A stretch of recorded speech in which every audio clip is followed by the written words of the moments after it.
ನಮಸ್ತೆ ಎಲ್ಲರಿಗೂ. ಇವತ್ತು ನಾವು ಏಡಿ ಮಸಾಲ ಮಾಡೋಣ, ಕ್ರಾಬ್ ಮಸಾಲ. ಹಾಗಾದ್ರೆ ಬನ್ನಿ ಶುರು ಮಾಡೋಣ.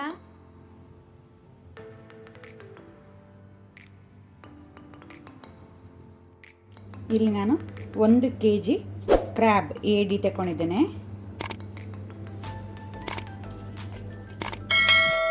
ಪಾತ್ರೆ ಬಿಸಿಗಿಟ್ಟಿದ್ದೇನೆ. ಅದಕ್ಕೆ 4 ಟೇಬಲ್ ಸ್ಪೂನ್ ಅಷ್ಟು ಕುಕ್ಕಿಂಗ್ ಆಯಿಲ್ ಹಾಕೋಣ. ಎಣ್ಣೆ. ಏಡಿ ಪಲ್ಯ ಮಾಡುವಾಗ ನಾನ್ ಸ್ಟಿಕ್ ಪಾತ್ರೆ ಯೂಸ್ ಮಾಡಬೇಡಿ. ನಾನ್ ಸ್ಟಿಕ್ ಪಾತ್ರೆ ಯೂಸ್ ಮಾಡಿದರೆ ಸ್ಕ್ರ್ಯಾಚ್ ಆಗುತ್ತೆ ಪಾತ್ರೆಯಲ್ಲಿ. ಎಣ್ಣೆ ಬಿಸಿಯಾಗಿದೆ. ಈಗ 1 ಟೀ ಸ್ಪೂನ್ ಮೇಥಿ ಸೀಡ್ಸ್ ಮೆಂತೆಕಾಳು ಹಾಕೋಣ. ಫ್ಲೇಮನ್ನು ಲೋ ಅಲ್ಲಿ ಇಟ್ಕೊಂಡಿದ್ದೇನೆ. ಆನಂತರ 3 ಹಸಿಮೆಣಸು ಗ್ರೀನ್ ಚಿಲ್ಲಿ,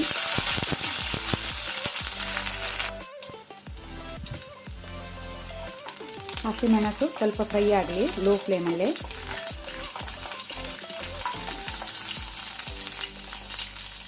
ಈಗ ನಾನು 2 ಟೇಬಲ್ ಸ್ಪೂನ್ ಅಷ್ಟು ಶುಂಠಿ ಬೆಳ್ಳುಳ್ಳಿ ಪೇಸ್ಟ್ ಹಾಕೊಳ್ತೇನೆ.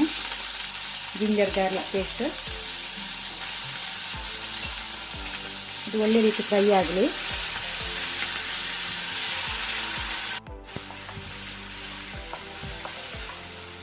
ಈಗ ನಾನು 3 ದೊಡ್ಡ ಈರುಳ್ಳಿ ಹಾಕೊಳ್ತೇನೆ. ಈ ರೆಸಿಪಿಗೆ ಈರುಳ್ಳಿ ಮತ್ತು ಟೊಮೆಟೊ ಜಾಸ್ತಿ ಹಾಕೋದು. 2 ಕಡ್ಡಿ ಒಗ್ಗರಣೆ ಸೊಪ್ಪು ಕರಿ ಲೀವ್ಸ್ ಹಾಕೋಣ. ಈಗ ನಾವು ಈರುಳ್ಳಿಯನ್ನು ಕಲರ್ ಚೇಂಜ್ ಆಗೋ ತನಕ ಫ್ರೈ ಮಾಡ್ಕೊಳ್ಳುವ ಮೀಡಿಯಂ ಫ್ಲೇಮಲ್ಲಿ.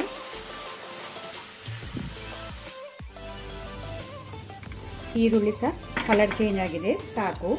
ಫ್ಲೇಮನ್ನೀಗ ಲೋ ಅಲ್ಲಿ ಇಟ್ಕೊಂಡು 1 ಟೇಬಲ್ ಸ್ಪೂನ್ ಅಷ್ಟು ಕಾಶ್ಮೀರಿ ಚಿಲ್ಲಿ ಪೌಡರ್ ಮೆಣಸಿನ ಪುಡಿ, ಅರ್ಧ ಟೀ ಸ್ಪೂನ್ ಅರಸಿನ, ಕೊರಿಯಾಂಡರ್ ಪುಡಿ, ಕೊತ್ತಂಬರಿ ಪುಡಿ ಅರ್ಧ ಟೇಬಲ್ ಸ್ಪೂನ್,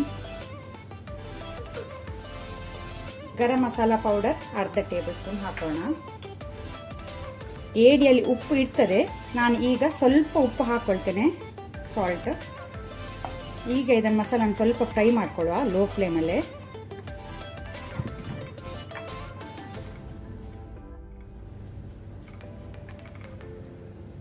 ಈಗ 3 ದೊಡ್ಡ ಟೊಮೆಟೊ ಹಾಕೋಣ. ಹಣ್ಣಾದ ಟೊಮೆಟೊ ಹಾಕೊಳ್ಳಿ.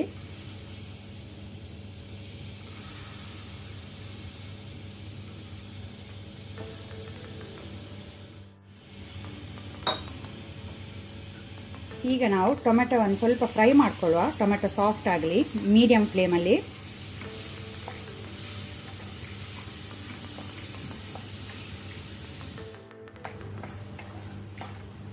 ಟೊಮೆಟೊ ಸಾಫ್ಟ್ ಆಗಿದೆ, ಸಾಕು. ಈಗ ನಾವು ಕ್ಲೀನ್ ಮಾಡಿದ ಏಡಿಯನ್ನು ಹಾಕೋಣ, ಕ್ರ್ಯಾಬನ್ನು.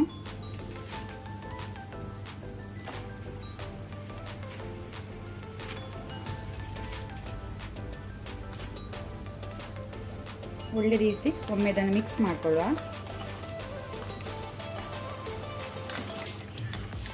ಇದಕ್ಕೆ ನಾನು 1 ಲೋಟ ವಾಟರ್ ನೀರು ಹಾಕೊಳ್ತೇನೆ ಬೇಯಲಿಕ್ಕೆ ಅಂತ. ಪುನಃ ಇದನ್ನು ಮಿಕ್ಸ್ ಮಾಡ್ಕೊಳ್ಳುವ. ನಾನೀಗ ಬಾಯಿ ಮುಚ್ಚಿದನ್ನು ಬೇಯಲಿಕ್ಕೆ ಬಿಡ್ತೇನೆ. 20 ಮಿನಿಟ್ಸ್ ಬೇಯಲಿ. ಮಧ್ಯ ಮಧ್ಯದಲ್ಲಿ ಬಾಯಿ ತೆಗೆದಿದ್ದನ್ನು ಮಿಕ್ಸ್ ಮಾಡಿ.